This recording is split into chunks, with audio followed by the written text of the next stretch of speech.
Ond dwi yn gofyn y cwestiwn, os da chi'n weithredol fel swyddog Ewropeaidd mewn cyngor lleol, neu'n gweithredu prosiect Ewropeaidd o fewn awdurdod lleol, neu'n swyddog Ewropeaidd i goleg, neu'n gweithio yn y drydydd sector, gan wybod bod eich cyflogaeth chi'n ddibynnol ar arian Ewropeaidd, ond nid ydy o'n croesi eich meddwl chi'n achlysurol. Os ydych chi wirioneddol yn llwyddo, mi fyddech chi'n gwneud eich hun yn ddiwaith. Ond nid ydy hynna'n croesi meddwl bobl yn achlysurol. Os dwi'n gwneud llwyddiant gwirioneddol o fy ngwaith, mi fyddai'n gwneud fy hun yn ddiwaith. A dwi'n sicr bod hynny yn cael effaith ar y modd da ni'n dewis a dethol prosiectau.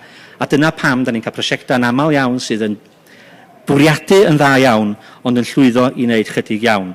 Ac o ran economi Cyngor Môn, Ynys Môn, mae'n dweud dweud, nid ymosod yn Menter Môn ydy hyn, ond bwriad Menter Môn bellach ydy cynnal Menter Môn. A mae hynny'n amlwg achos nid corff sydd yn gweithredu o fewn Môn ydy Menter Môn bellach, bod nhw'n gweithredu yn fetholaeth i, bod nhw'n gweithredu yng Nghonwy, yn Nimbach, yng Ngwynedd, a llongyfarchiadau da iawn nhw. Bwriad cyntaf cwmni fyddwn ni'n dadlau ydy diogelu i staff a sicrhau llif arian cadarn. Ond peidiwch da chi a datgan neu bwriad nhw ydy sicrhau dyfodol economaidd Cymru, achos dydy'r dystiolaeth ddim yn profi hynny. Ac felly, i gloi y pwyntiau yma am ddibyniaeth sydd wedi cael ei greu gan arian Ewropeaidd, mi wna i droi'n ola at y Llywodraeth. Fydda y problemau hyn o fewn Llywodraeth leol, o fewn addysg, o fewn y drydydd sector, fydda fo ddim wedi digwydd, ond i bai bod yn cael ei gyniatau gan y Lywodraeth yn ganolog. Yma arian Ewropeaidd wedi dod yn allweddol i gyllid Llywodraeth Cynulliad Cymru. A fedra i roed amryw enghreifftiau chi, am i roi un o'n i'n ymwneud efo yn benodol.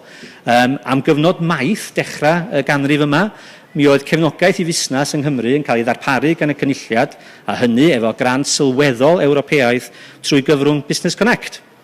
A mi oedd Business Connect, wrth gwrs, fan gychwynnodd Business Connect, mi oedd yn cael llawer iawn o bobl yn ei gondemnio fo, ond fel pob dim, wrth i'r broses ddatblygu, mi oedd busnesau'n dechrau ei dderbyn o, mi oedd bobl yn dechrau gwybod bod na gefnogaeth gwerth chweil i'w gael, ac wedyn, wrth gwrs, mi ddothon ni ddiwedd y cyfnod cyllido. Ac un o'r pethau am Ewrop yn ddigon rhesymol yn ei ofyn ydy na ddylid cyllido yr un prosiect ddwywaith. Ac so'r hyn mae arian Ewropeaidd i fod i wneud ydy creu cynaladwyedd o fewn yr economia maen nhw'n ei gefnogi. Felly mi oedd gan Llywodraeth Cynulliad Cymru broblem. Mi oedd gan nhw brosiect oedd yn cyflogi ugeinia o staff ar hyd a lled Cymru yn dod i ben oherwydd doedd yr arian Ewropeaidd ddim yn mynd i gyllido y prosiect wrth symud ymlaen. Ac felly mae busnesau'n gofyn pam da ni'n gweld y newid mae mor aml. Ac so'r hyn ddaru Llywodraeth Cymru o symud o Business Connect i Business I. Ail fedyddio y prosiect, gwneud digon o newidiadau i gyfiawnhau cais am arian Ewropeaidd, ac wedyn wrth gwrs sicrhau cyflogaeth y staff oedd yn gweithio o fewn Business Connect i weithio o fewn Business I. Ddim pob un, dwi'n pwysleisio, ac ddim yn yr union un strwythyr, ond yn ei hanfod, be oedd Business I, fersiwn arall o Business Connect. A'r hyn da ni weld felly, di hydnod o fewn Llywodraeth Cymru, yr union raglenni oedd i fod i greu entrepreneuriaeth, i fod i greu awydd i fentro, ac eto hyn oedd yn bwysig o iawn oedd y ddibyniaeth ar arian Ewropeaidd. Dim ots be oedd yr effaith o newid y prosiect ar y defnyddwyr, yr hyn oedd yn bwysig oedd sicrhau bod y cyllid yn dod mwyn cynnal yr staff a chynnal yr rhaglen fel oedd hi'n sefyll. Ac mae gen i ofn bod yna amryw o enghreifftiau tebyg y gallwn ni gynnig. Felly'r hyn fyswn ni ddadlan gry iawn felly, ydy'r hyn da ni wedi weld ydy ym mhob maes lle da ni wedi gweld arian Ewropeaidd yn cael ei ddefnyddio, boed o yn ddatblygiad cymunedol, y neges sydd wedi cael ei roed ydy nad oes posib cynnal mentrau masnachol uchelgeisiol heb arian cyhoeddus. Yr hyn da ni wedi weld o fewn cynghora sir, o fewn colega, o fewn y drydydd sector, ydy bod na ddibyniaeth yn bodoli ar arian Ewropeaidd. Mewn geiriau eraill, mae'r rhaid i ni gael yr arian yma, mae'r rhaid i ni sicrhau bod ni'n cymhwyso ar gyfer yr arian yma mwyn cynnal ni ein hunain. Ac wrth gwrs mae hwnnw'n gwrthgyferbynnu yn uniongyrchol efo'r angen i ddatblygu'r economi. A'r rheswm mae hyn i gyd yn cael ei ganiatáu ydy bod y broblem yn dod, fyddwn ni'n dadla, o'r top, achos dyna'n union y modd yma Llywodraeth Cymru wedi bod yn defnyddio arian Ewropeaidd ers sefydlu'r broses. Felly fyddwn ni'n dadla bod ni wedi defnyddio arian Ewropeaidd nid i ryddhau Cymru o ddibyniaeth ar y pwrs gyhoeddus, ond i ddyfnhau yn dibyniaeth ni ar y pwrs gyhoeddus. Felly wrth gwrs, bwriad y ddadl yma oedd yr ddarlith yma oedd creu dadl. Ac wrth gwrs, mwyn gwneud hynny, mae rhaid i rywun osod i stôl a datgan beth yw'r problemau. Ond yn yr un modd, mae rhaid gofyn, oes na ffordd well o wneud pethau. A dyma lle dwi'n mynd i orffan efo chydig o eiriau. Yn bersonol, dwi'n credu bod rhaid derbyn fod Arian Ewropeaidd yn y cyd-destun Cymreig wedi methu.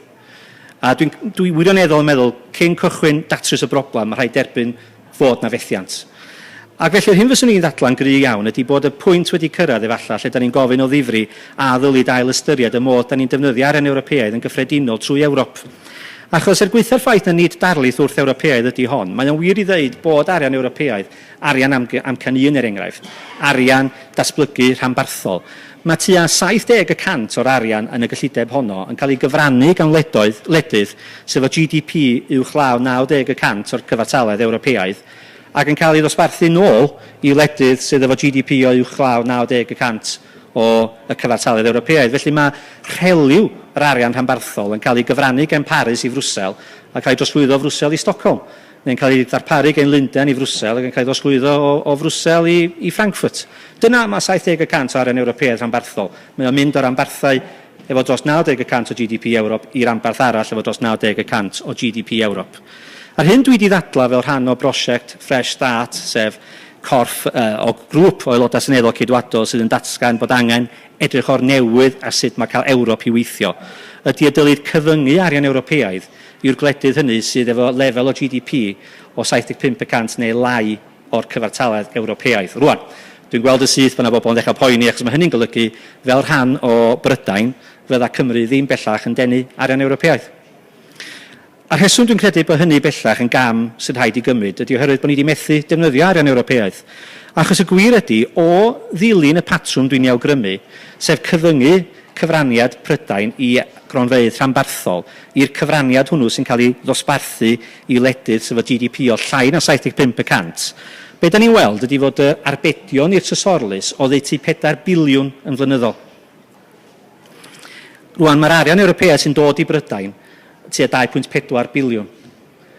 Felly, yr hyn da ni wedi awgrymu, ac dydy'r canghellor y trysorlus ddim wedi gwrthod y ddadl, ydy fod modd i Lundain a San Steffan gyllido cyllideb Ewropeaidd Cymru, Cernyw a rhanbarthau eraill sydd yn derbyn ar lefel is, a dal i arbed 1.6 biliwn y flwyddyn i drefthalwr Prydain. Fydda hyn ddim chwaith yn wneud niwed i'r syniad o gefnogi rhanbarthau tlotau Ewrop, oherwydd mi ddau'r rhanbarthau hynny efo lefel GDP o llai na 75% yn dal i dderbyn. A'r hyn fydda hyn yn ei olygu, dwi'n credu, ydy byddwn ni'n gallu cael gwarad o'r map artiffisial. Fel y dwedais i, do'n i ddim yn condemnio bobl am greu y map, ond dwi'n gwbl grediniol bod y map bellach yn rhan o'r broblem. Achos o fewn rhaglenni Ewropeaidd, da ni'n trio creu rhaglenni sydd yn trio ateb y gofyn mewn cymunedau sydd yn gwbl wahanol. Da ni'n trio creu byd fel da ni'n dymuno efo fod yn hytrach na'r byd fel y gymau o.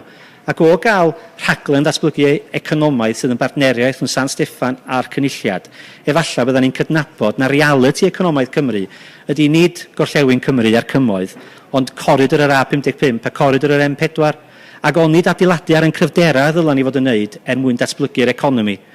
A mi fyddwn ni'n dadla bydda cael ymyraeth economaidd ar y sail honno, mewn partneriaeth rhwng San Steffan a Chaerdydd, yn sicrhau bod ni'n gallu targedu yr economi lle da ni'n debygol o greu cyflogaeth yn hytrach na targedu'r economi lle mae'n debygol o wneud i dimlo'n dda, ond cael fawr o ddim effaith ar yr angen i wella safon byw y bobl sy'n byw yn y wlad yma.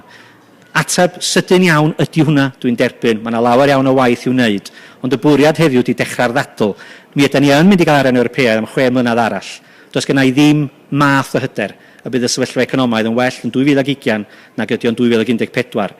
Ond dwi'n credu bod rhaid i ni ystyried bellach sut da ni yn ail ddatblygu economi Cymru os ydyn ni am weld dyfodol i bobl ifanc yma yng Nghymru ac yn fwy penodol falle dyfodol i'r iaith Gymraeg o fewn cymunedau o fewn y gorllewin o fewn y gogledd y llewyn hefyd o ran hynny bellach, sydd yn colli pobl ifanc mewn modd y ddylai fod yn poeni pob un ohono ni sydd yn y stafell yma heddiw.